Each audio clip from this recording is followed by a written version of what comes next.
Welcome back to Power CEOs, the truth behind the business. We are going to shift gears just a little bit. I know we've been talking all things AI, but now we're going to talk about something that's really close to my heart. Most CEOs will tell you the key to growth is execution, or funding, or product. But let me ask you this. What happens when you have the right product, the right funding, the right team, and still no traction? What if the breakdown isn't in the business, but it's in the message? Today, I'm talking with Dolores Hirschmann. She's a TEDx. She's got a history of TEDx curation. She's a fractional CMO, a brilliant mind behind the scenes of some of the sharpest scale and exit strategies that I've seen recently. We're going to pull back the curtain on something most lenders don't want to admit, that miscommunication isn't just awkward, it's expensive. And if you're thinking of scaling, selling, or simply surviving your next growth spurt, you're going to want to hear this. Dolores, welcome to the show. Thank you so much for having me and for having this conversation. I'm excited. Oh, so am I. Let's get honest. Most CEOs treat messaging like a branding exercise, a logo here, a tagline there. But the sharpest leaders know your message isn't decoration, it's actually due diligence. I wanted to start with a potentially dangerous question. What if the words you choose are the reason your company isn't scaling or selling? Dolores, you've sat inside dozens of M&A deals and scale-up strategies. How often is the messaging gap not just a missed opportunity, but the reason that the deal isn't going through? Many times, and I believe our words create. Our words create a reality, and our words create the opportunities, the engagement. They either attract or detract. Um, Everything, buyers, investors, talent. It is what creates our culture. It is what creates everything in our life, really. Like if we extrapolate, but in the case of business, a miscommunication or a messy message will really get in the way of your progress, of your growth, of your scaling. So you help CEOs get clear before they scale. What does unclear actually look like, especially when we're looking at a transaction? Maybe it's an exit or we're looking at acquisition strategy. Like, what does unclear look like? Because so many times we say this and people just let it go past them because they're like, oh, my message is fine. But actually, they don't recognize it in themselves. Well, so clarity is not just so clarity can lack of clarity obviously will be manifested in the words that we use, but it really is deeper than that because um, a, a lack of clarity in our vision, a lack of clarity in our goals, a lack of clarity in our intentions will actually create a messy message. So it's not about just cleaning the words, putting it on ChatGPT or wordsmithing. It really is about getting clear inside of it, like in your heart, in your brain, and trusting that when the clarity is inside of you, you will communicate effectively because you will communicate intentionally and you will communicate in the way to create the reality you want.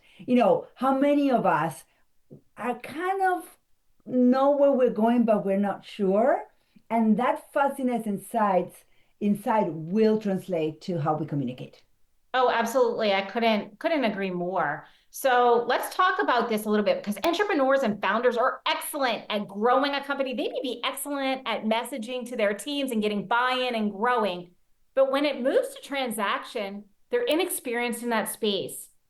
So can you talk a little bit about how a company's messaging morphs as it gets closer to that exit or that acquisition? What do buyers listen for that marketers often miss?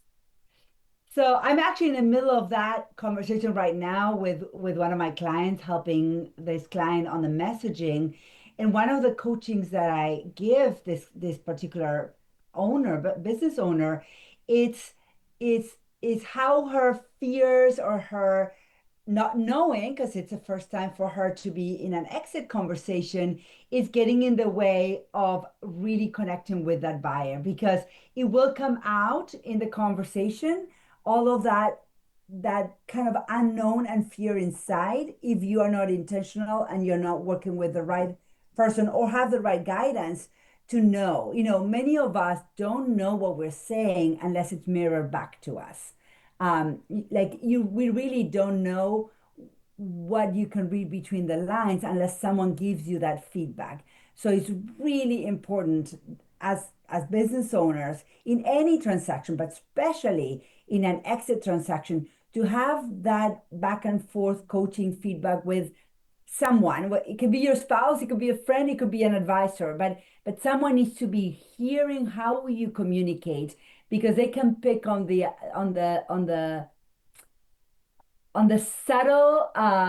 subtleties of your lack of clarity before you can. I couldn't agree more. And being a consultant myself, and you and I have talked about this, it's so incredibly important to have that objective bounce back, that person who's been there, who understands it. I work on the strategy side and on the ops side of M&A a lot with my clients. And I know you're big on the messaging and the marketing and communication. So something that I come across a lot is everyone says market to your buyer. And the founder thinks the buyer is their customer. But in this case, the buyer is not their customer anymore. It's the person who's going to acquire their business. It's their exit strategy.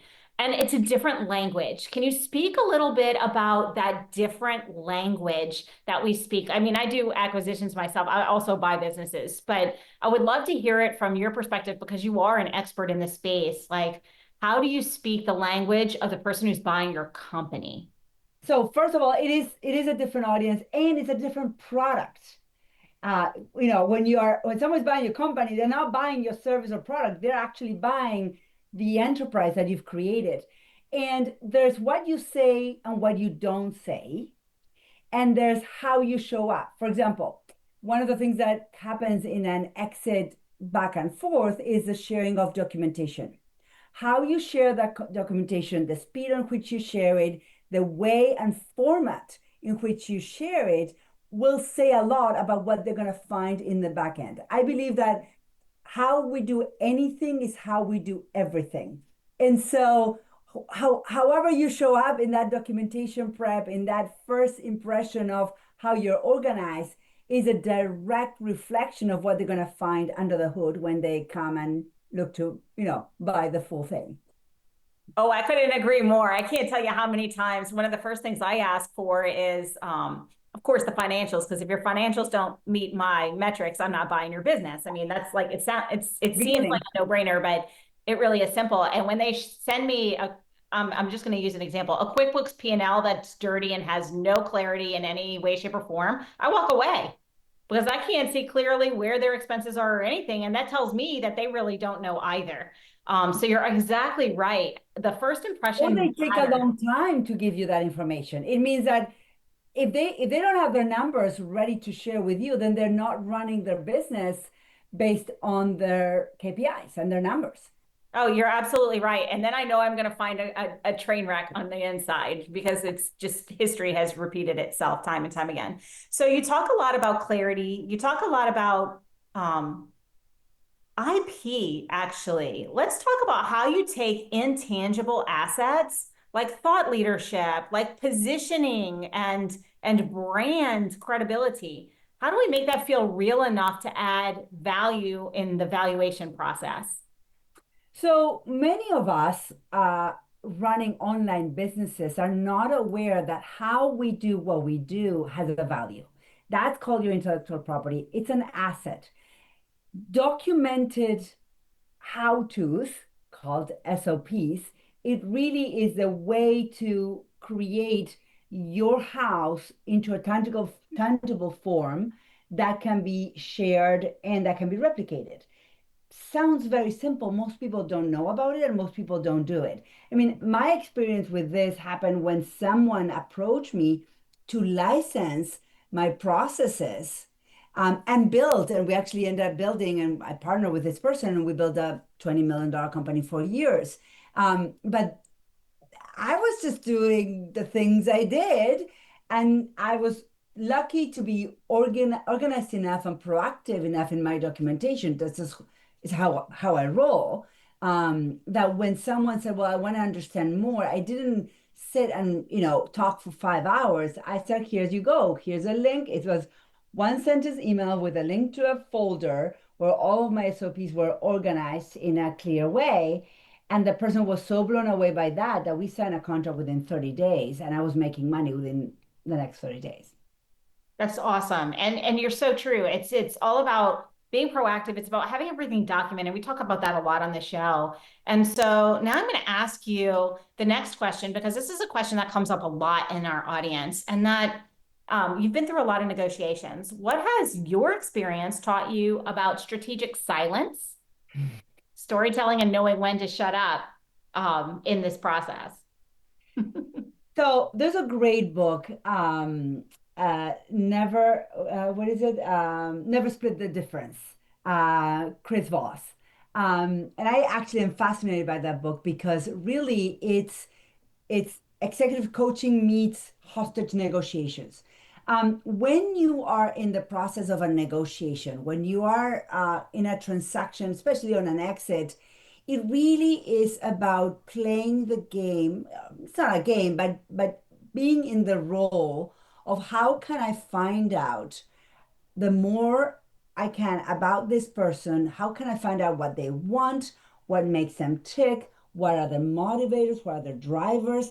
The more you actually have a passive role and listen, people will actually speak. They will share. If you really build a container of trust, they will share what they want. And when you know what someone wants, you can actually give it to them. That's fantastic. I couldn't agree more. We do have to take a brief break, but on that note, if you're listening, if you're watching, sometimes we say more in the silence, and active listening is everything when we're in a negotiation.